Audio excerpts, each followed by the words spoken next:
Mind for Innovation.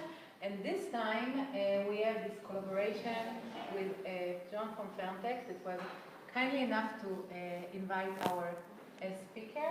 As Ferntech is part of our lab for startups, where we offer mentorship and experts and network to startups that are selected to the program, startups from all over the world. So thank you very much. Mm-hmm. And I'll give it. Yeah, thanks, Mor.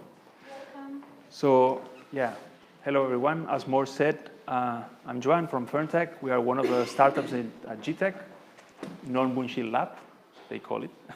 And as the talk is about impact from tech companies, I thought appropriate to just very quickly explain what we do, because in a way our product helps, our technology helps to achieve a bit of a social and environmental impact. So I'm going to do a very quick introduction of what we do, a couple of use cases, and how these use cases can have how this technology can create some impact. And then Young-Jin will explain with much more time a bit of the theory of social entrepreneurship and social impact of this type of company. So very quickly, what we do at Ferntech is to develop software to monitor and control off-grid power systems. Off-grid power systems like this one that might be powering a telecom tower in the middle of the desert. And our software basically allows these systems to make them more reliable, more low maintenance, and more scalable. Because basically to maintain these systems it's really expensive. You have to send a technician when something is wrong, and our software allows to reduce this operation and maintenance cost. And very quickly how it works, it's based on a little piece of hardware, a little controller that connects the different components, batteries, diesel generators, solar panels, etc. And web platform where you can do the monitoring and the control of those systems remotely. These technologies applied in different use cases, different sectors. These are just some examples. We have actually applications in all these sectors. For example, mini-grids in rural Africa, portable energy systems that help to reduce diesel consumption, small systems like this one, which is a farm in North Canada, industrial and commercial applications, telecom towers, resorts. So these are just examples, and in all of them there is sort of a environmental impact and some others also social impact. I'll explain very quickly two use cases. This is a mini-grid in Mali that is supplying energy to an entire village in Mali. And actually, we of course didn't build the system. Our technology is used by these guys who's a foundation from the Netherlands who are building these systems in different countries in Africa, basically to supply energy to these remote locations to contribute to the social and economic development of these rural areas. This is another use case. It's a system running in North Colombia, and it's a water desalination plant based on reverse osmosis that is fully off-grid, powered by solar energy. And it's a project that was co-financed by DEG Bank and also by MFT, which they are our partners in Cologne, who are the experts of the water plant. And in that case, our technology helps to carry out the operation maintenance tasks, having a picture of both the energy system and the water system remotely. And the nice story about this is they are actually even testing a business model of selling this drinkable water in gallons to the people of the community to try to generate some revenue, and the rest of water is actually supplying water to kids in a school. So all these systems was donated in a school that is located in North Colombia, an area, very dry area called La Guajira in North Colombia. So you have more information about this project in our website, some videos, so you can take a look if you want. And just to finish, I just wanted to mention Factory. Factory is an impact investor based in the US. The difference between an impact investor and normal investor is that they seek, of course, economic return of investment, but at the same time, they also seek for impact of the technology they are investing in. And luckily, we got an investment from these guys just 3 months ago, so it's really new. But I just wanted to list some examples of some key performance indicators that they are asking us to send every 3 or 4 months. And of course, they also ask for economical kind of values and indicators, but they also ask for these ones. And it's sometimes a bit tricky to know how many lives our software can, improve. So that's going to be a challenge. We're going to have to do some assumptions, but we can, of course, very easily calculate how many CO2 gas emissions have we saved with our software and the kilowatt hours we have helped to generate. So, yeah, that was just an example of how these type of investors are actually really helping a lot social entrepreneurs. So that's it. That's the whole team of the company. So we are a really small company. We're just 8-9 people nowadays. And I hope that was a very quick, good example of how for-profit companies can also be generating sort of environmental and social impact. So now I think it's your turn. And thanks for your attention. Thanks, John. Good. So I'm glad that John presented, because he's a good example for a tech for good startup, which actually enables positive impact, even though it's not directly, there are other companies, for example, or very many different types of how you can generate impact, but it's not directly working with disadvantaged target groups, but it's also a very legitimate way. And so it's, I think, a good example that I will refer to back later as I go through the presentation. So yeah, we're talking about the impact of tech companies, and so the way I understand it is also about purpose-driven entrepreneurship, what it means, how it's characterized, and also, because it's part of it, how to understand impact and impact orientation, right? And then hopefully we can discuss, and please feel free to ask or comment anything. We can be interactive. So just to begin with, I think many of you are probably familiar with the kind of challenges that our civilization faces nowadays, right? You can't read it, I guess, but it's showing on the left-hand side socioeconomic trends, acceleration, exponential growth in usage of resources and population growth and so on, and also Earth system trends, which are correlated, CO2 emissions, ocean acidification and so on. So we are really facing, major challenges and crises going forward. At the same time, we see, a lot of new developments, new technology platforms emerging. This is just an overview from the Good Tech Lab, which is coming out with a new study about tech for good and tech for good ecosystems in Europe later this year. So they just, sort of identified technology platforms that they think should be of use, in order to tackle these challenges, going forward, right? So you can look at blockchain, VR. There's a huge potential in all of these, but also we have to keep in mind that it can be either positive or negative. Whenever we apply AI, there will be, at the societal level, also negative outcomes that we may, as founders or entrepreneurs or investors, have to be aware about. So this is what the session is about too, right? So, and then at the same time, a couple of years ago, there were these first definitions of social entrepreneurship and the idea that you can use a startup as a vehicle for positive change, right?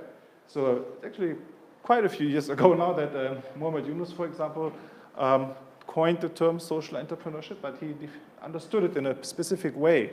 A little bit later, Bill Drayton also used the term social entrepreneurship, but for him, it was all about systemic change, and whether you're a non-profit or for-profit doesn't actually matter much as long as you're after systemic change. For Yunus, it's more really about being fully committed and not caring even about keeping profits for yourself, but keeping it all in the company.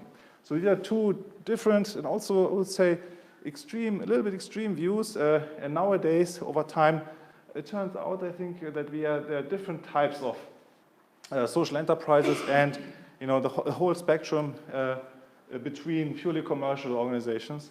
So you may have social enterprises here, which are more closer to the charitable side, and profit with purpose businesses, for example, that are not quite as, for example, committed or restrictive as social enterprises, but still in a space where I would say you can see there's a clear purpose. For example, there's they try to balance profit and growth, for example, rather than trying to maximize impact. And they do not, and this is what distinguishes, for example, a profit with purpose business from a commercial business, they do not maximize profits. For me, so that's one of the key criteria. And so when I was talking with Joan also, I think this is a good example because with his technology, he could choose to go for the most profitable customers and to the high margin industrial applications, and just go there. As a profit maximizing entrepreneur, you would focus on this, but he's looking for a balance because he also wants to do off-grid systems in Africa, right? And he has to do both because he needs the margins, the profits from his industrial business, but he's then using part of it to cross-subsidize the other applications which generate more social and environmental impact, right? So this is what I mean with balancing impact with profit and growth. And also the way how you communicate, whether you're purpose-driven and committed to purpose, you can be very specific about it, you can be very transparent about it, or you can actually say, I'm just a startup and I do good while doing well, right? So you don't emphasize that point as much. But if you have shown no intent at all, for example, this is what distinguishes probably purely commercial from purposeful commercial businesses, right? They do try harder, right? So for example, the role that corporate responsibility plays for them is more really, they're proactively seeking it, they're doing more than that's legally required, whereas purely commercial businesses do CR mostly because, maybe it's expected from them or, legally required, right?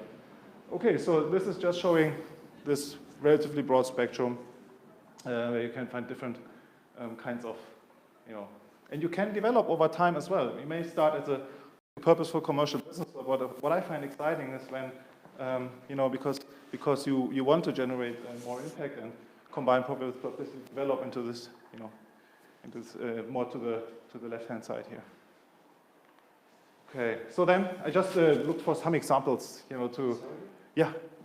Yeah. One question. What if, the purpose is also maximizing the profit? Like, for example, as a recruiting strategy, employer branding, where would you put this then? So I'm not talking about the benefits, but it's a clear benefit that is not mutually exclusive, right? I mean, if you have an authentic purpose, right, and I think authenticity is an important factor. It does have positive impacts for employer branding and recruiting. More people are more willing, more motivated, and more, it's easier to recruit talent, right? If that's what you mean, yeah. Yeah. So it's totally fine, I don't see a contradiction. Right. But then profit with purpose business could also then be like the purposeful commercial business because there then the barriers dissolve. But maybe continue. Yeah, I mean the differences are very nuanced, Actually, the main difference I would say is really when you look at what decisions the founder has made in terms of pricing and which target groups, customer segments to prioritize, and how he is going about his operational footprint and supply chain, for example. This is how you can see whether you are profit maximizing or whether you are willing to, for example, you understand that maybe it's worthwhile to pay a little more, for suppliers who are fair and sustainable versus going for the lowest cost suppliers. Okay, so, and this is also because there are no clear boundaries. You can argue that maybe one of the other companies, could also be other buckets. And this is just an example with some US companies on the top.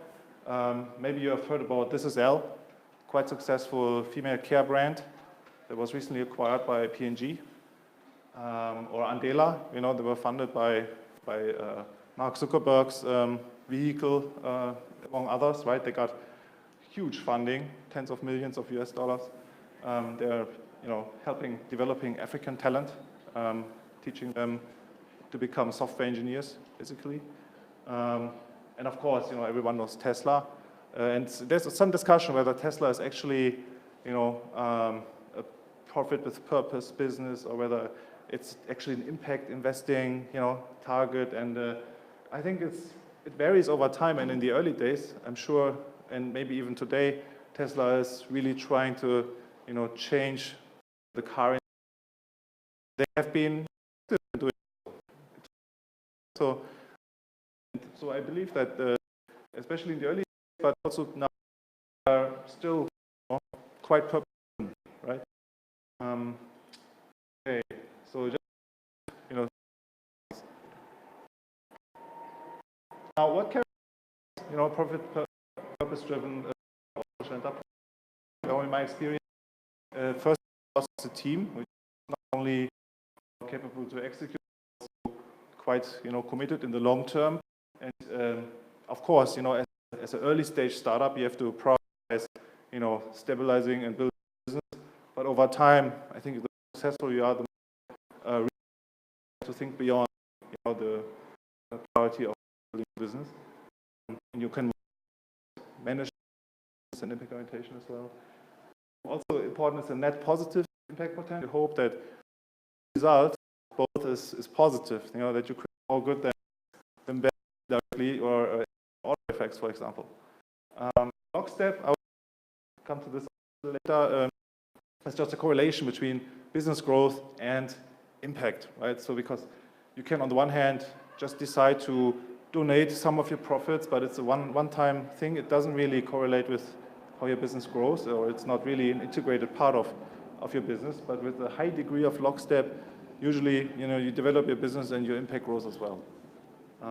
Impact orientation means that you are proactively looking to optimize and increase your impact and continuously learning. And then, of course, there should be a business case, but it's just one of these criteria. And then, talking a little more about lockstep.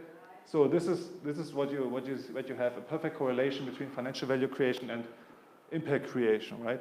But in reality, my thesis and my experience is that as an entrepreneur, you have a design space. You have many smaller decisions to make. Some are even bigger that include some trade-off, right? Even, and as we talked about this, for example, what kind of supplier you choose, or to what extent you really want to have an environmental, positive environmental footprint, and you start to compensate all your business flights or business travels, right? Or you prioritize, or in terms of growth, you go for customer segments which are maybe not the most profitable ones, but they're the ones that you actually help a lot, right, by selling your product to them. So these are all the small decisions that you distinguish a profit-maximizing entrepreneur from a purpose-driven one.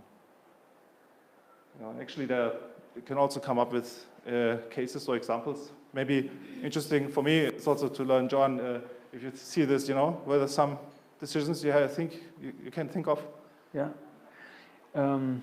Yeah, I mean, when it comes to choosing the right suppliers, we actually have that in mind. And but we have not done, so to say, we have not taken actions to compensate the footprint, like, for example, for all the flights we have been taking, And that's something that I think we should start doing soon. So it's tough for a very early stage business to, to do this, but especially as you become hopefully more, to stabilize, and it should be the same thing that everyone should do normally, right? And actually, it should be already priced in. So, okay. So just to remind you, it's not so easy to maximize both at the same time. There's no free lunch, right? We know this from economics. Sometimes it's possible, of course. Right? What's still difficult if you have financially return maximizing investors on board, right? And you see great impact opportunities, sometimes you don't have the freedom as a founder. Or then there's another.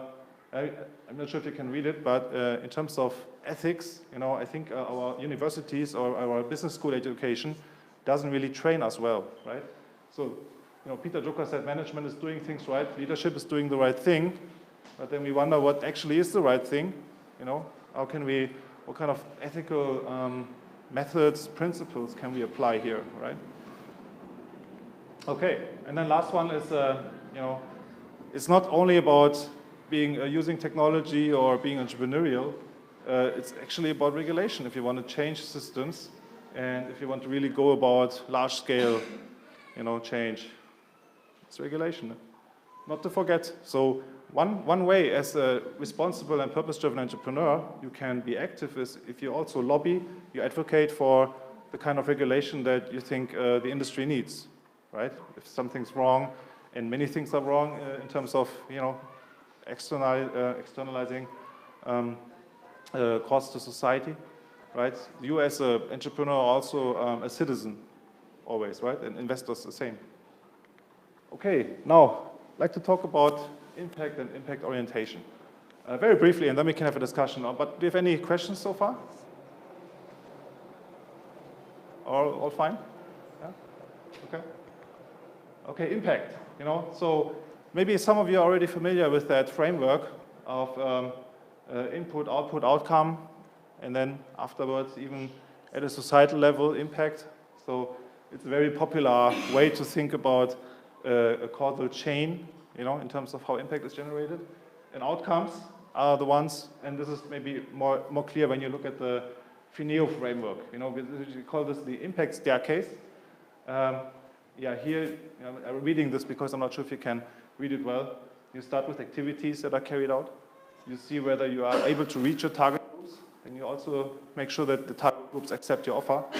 But then, and this is where impact actually comes, or when we talk about impact, is when the target groups are starting to change their attitudes and their behaviors, right? And then their living conditions change. So this is one way to think about impact and positive outcomes. And you all are familiar with the SDGs, I assume. But I like the wedding cake picture, visualization where actually there is a priority. So not all SDGs are equal. Some are in conflict sometimes. But it's very clear that the SDGs that are related to our biosphere and the planetary boundaries, are actually more important, or they should take priority, right, over SDGs that are serving society or the economy. Right, so there's some kind of implied prioritization.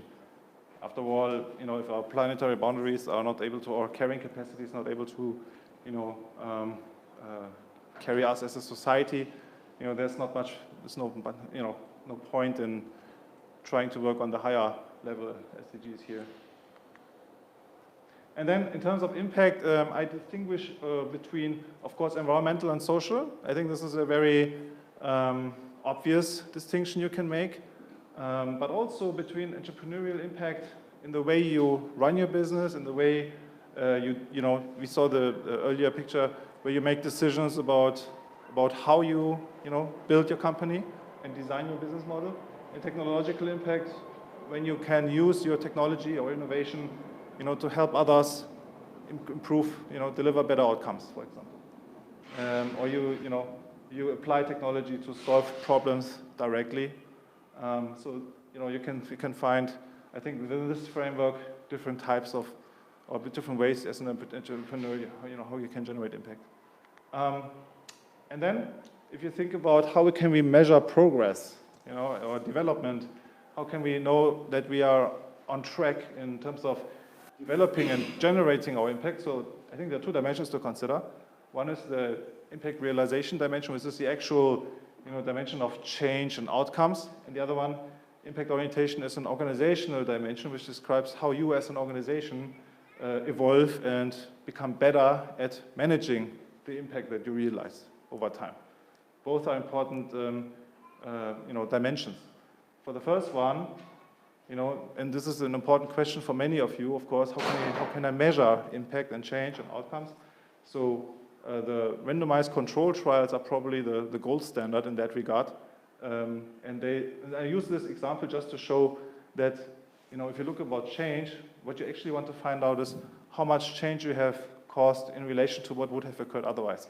This is what a randomized control trial does, right? It has two groups that are randomly split, and then you observe a change through an intervention in one group, but you also have a control group, that where some of the changes might have happened anyways, and then you can actually realize that your 50% success ratio, is actually more like 25%, for example. Right? So this is, I think, important to consider about change and to get a sense for how big has been my contribution, right, to this. Okay. Then, and if you're not familiar yet with the impact management framework, I can suggest that you look it up. It's, I think, a very well researched and well thought through framework that is defining different aspects of impact. When you think about what is it that I want to change, right? You ask yourself, what is it and how much, what's your target? How much do you want to change something? Who is your target group? Whose lives do you want to benefit or change? And then contribution, we spoke about this. What's my contribution? Roughly, it's not always easy to find out, but at least, you should try. And then risk, think about impact risks. And this is something that is often overlooked, right? So what can go wrong in terms of unintended consequences, right? Or, you have the theory of change. It's another term that impact investors and purpose-driven founders are, often familiar with or familiarizing themselves with, which is the assumptions, the causal assumptions that are behind your activities, where you think, if I do this, then I hope that this outcome will result. And so the risk is perhaps that your theory of change is not correct. You're just working on the wrong assumptions, and you may have to update them. So this is why it's also important to be impact-oriented, which is something that PHINEO has been working with for a long time. Right? So you go through a plan, do, check, act process. It's a continuous development process, continuous improvement process, and you always check your assumptions. You also actually, you find out whether what you have done and what you're expecting in terms of outcomes have materialized, and then you set new goals, new activities, and so on, and it's a continuous cycle. So this is mostly, the impact orientation. And then finally, or coming to the conclusion, I think there's not much afterwards. Benefits of being purpose-driven and impact-oriented, it's very clear. So it makes sense also from a business point of view even, because you usually have more general, more loyal customers.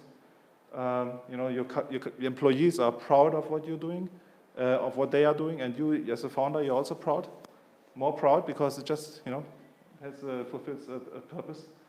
There are, of course, cost savings, and productivity increases by reducing weight and being very diligent about, your footprint. But also, it's much easier to communicate and, find impact investors, for example, or get buy-in from other partners, stakeholders. And of course, you're also better to, you can better anticipate risks to your brand, for example, and, try to mitigate them or be able to manage them better. So, just to conclude, I think, at least in my view, there's a lot of merit in doing both, being purpose-driven, but also, improving your impact orientation over time. Yeah. And then finally, what can you do very quickly, or what are some quick wins?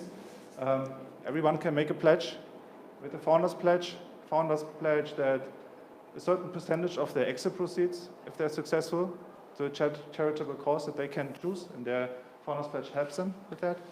You can go to TechSoup, for example, or Stifter Helfen in Germany, donate your technology or offer it at a discount to nonprofits. You can help other purpose-driven founders always as a mentor with your experience. It's quite valuable for those who start new. And you can also become an activist. I mentioned this, right? As a citizen, for a cause, you can join the Social Entrepreneurship Network Germany, for example, or Entrepreneurs for Future, which is supporting Fridays for Future, or Extinction Rebellion, for example. Yeah, and then compensate your carbon emissions. It's so easy. Just go to the website and you enter your flight destination, and then it suggests climate protection project you can donate to. Right. Okay, so that's it from my side. Happy to discuss, and take any questions you may have. Thanks.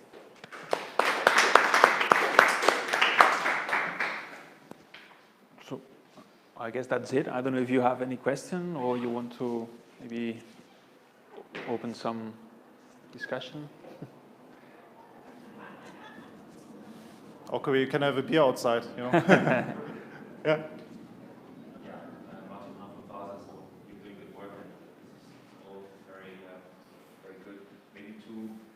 Common questions or common topics. One is how to deal with social washing or greenwashing, how to basically go through this valley of dealing with people who pretend to do something but don't do it, how we can basically that in our ecosystem.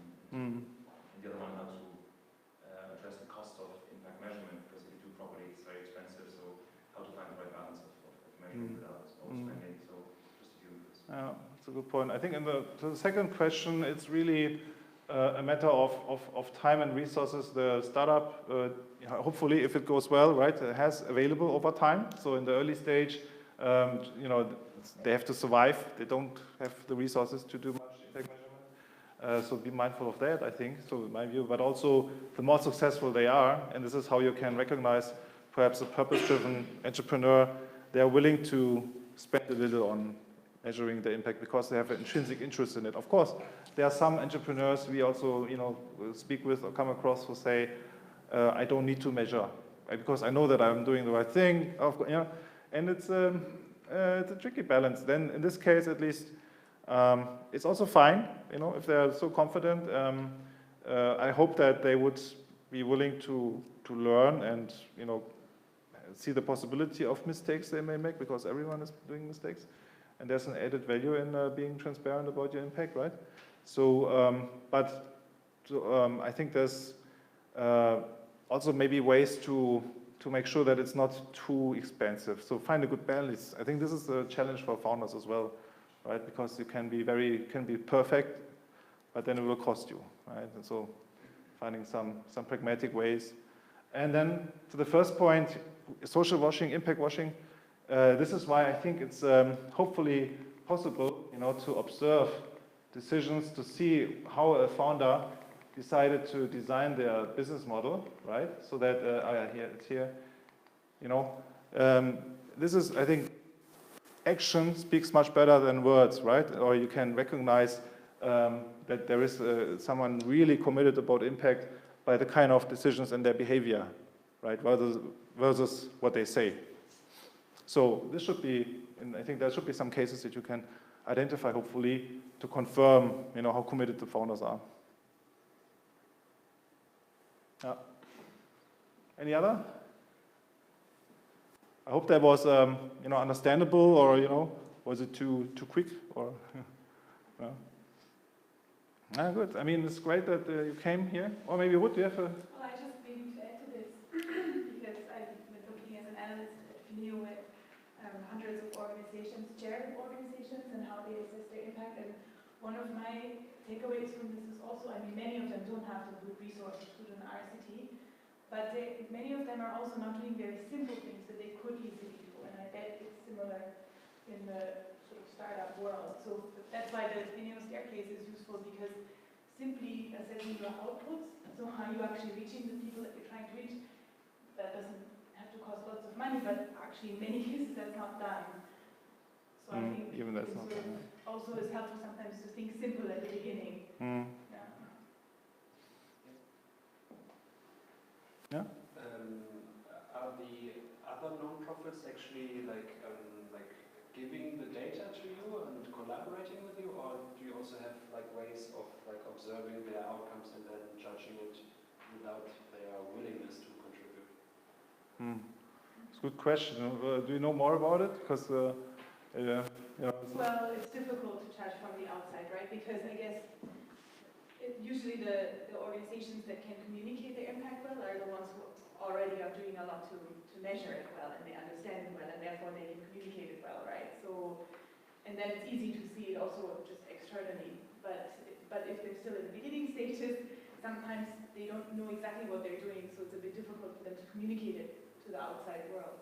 So then you kind of have to take a deep inside look if you're coming as an outsider.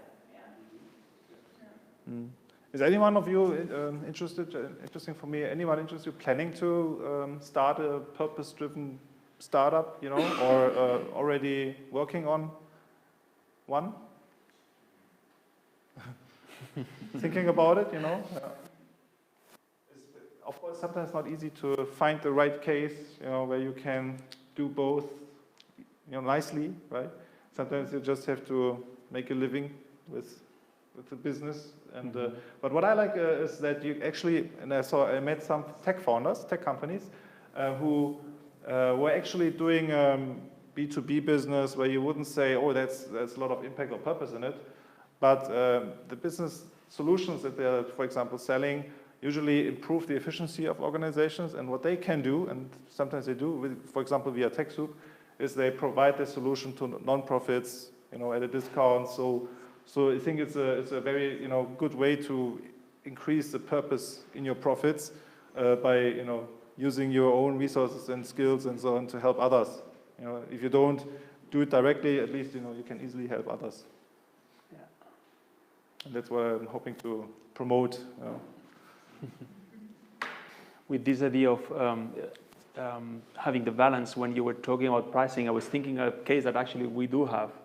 We have a customer from Norway that they're building these off-grid systems, and when you talk to someone from Norway, there is actually no problem of prices. We could increase the price like 2 or 3 times, or have a big margin, and we try to do so, and normally it works. But then when we sell exactly the same solution to someone in Africa, which is a market, this energy access sort of market in Africa, it's so price sensitive. So we have to reduce our margins to the minimum. Even sometimes we lose money, but we just do it because we are in an early stage moment where we know we have to just deploy systems and show that the technology works. But we already are facing this situation where we have to find the balance, charging a lot to companies who are able to pay that, and even losing money when we need to. So these are the kind of observable decisions, right? Yeah. So where you can distinguish social washing from. Yeah. All right. So thanks for being here despite the good weather. We are glad that we weren't here for no reason, right? Yeah. It's good. Now we still have some sunshine, so we can enjoy in the park. Yeah. And if you have any questions, you can, you can come to us anytime. We're gonna be around. Thank you. Yeah. Cheers. Yeah.